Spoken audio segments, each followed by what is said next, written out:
Imaginez une entreprise de 5000 employés. À l'extérieur, la façade semble parfaitement sécurisée. Mais à l'intérieur, 5000 machines murmurent en permanence dans votre dos.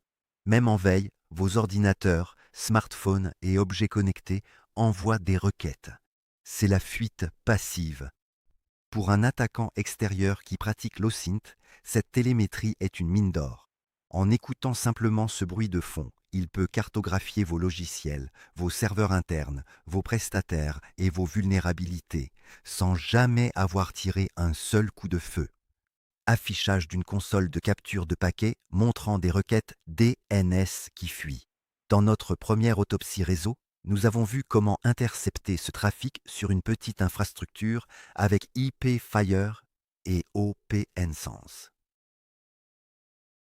Mais attention, ce qui fonctionne dans un Home Lab ou une PME ne s'applique pas simplement quand vous changez d'échelle. À 3 machines, vous pouvez bloquer 3 adresses IP à la main sur votre pare-feu. À 5000 machines, vous construisez un système. Si vous appliquez aveuglément du NAT sur le port 53 ou des blocages d'IP statique, votre infrastructure s'effondre. Pourquoi? Parce que les applications modernes n'utilisent plus le DNS classique. Elles emploient le DOH et le DOT pour masquer leurs requêtes. Et ce n'est pas tout. Les navigateurs modernes utilisent le protocole QUIC basé sur UDP 443 pour accélérer le web et contourner vos filtres.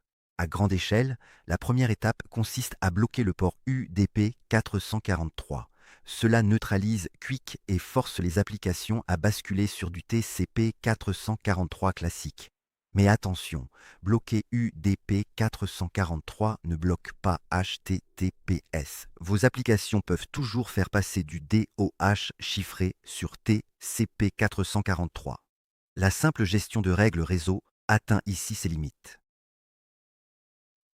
Pour voir ce qui se cache au cœur du port 443 sans casser l'accès web, les entreprises déploient l'inspection SSL et TLS approfondie.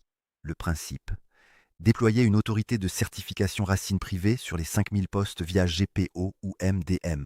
Votre pare-feu ou proxy d'interception termine la connexion TLS, inspecte le contenu, puis réémet un certificat signé par votre CA interne. Mais soyons très clairs, l'inspection TLS n'est pas une baguette magique. Elle impose une rigueur absolue. D'abord sur le plan juridique, déchiffrer le trafic exige de respecter les principes de nécessité, de proportionnalité et d'information. Ensuite, sur le plan technique, certaines applications utilisent le certificate pinning. Si vous tentez de les inspecter, la connexion échoue. L'objectif est de définir ce qui doit être inspecté ou faire l'objet d'une exception. L'architecture Enterprise demande cette finesse. À 5000 machines, vous ne gérez plus des règles de blocage, vous gérez un flux massif d'événements. C'est là qu'interviennent les flux de Threat Intelligence et les SIEM. Attention aux confusions entre IOC, Threat Intel, et SIEM. Quand une application métier légitime est bloquée, c'est ce qu'on appelle un faux positif. Dans un SOC professionnel, l'administrateur n'ouvre pas une brèche à l'aveugle. Il analyse les syslogs centralisés, identifie le flux rejeté, qualifie le risque et ajuste la règle de contournement en quelques secondes. Une GPO contrôle ce qu'elle connaît, le pare-feu contrôle ce qu'il voit, le SIEM corrèle ce qu'il collecte, et le Zero Trust décide à qui et à quoi on accorde sa confiance.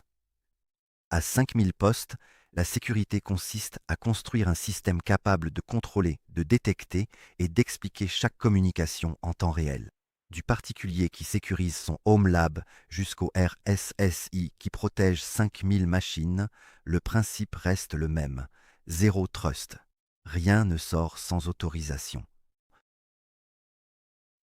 Retrouvez la démonstration technique dans la description.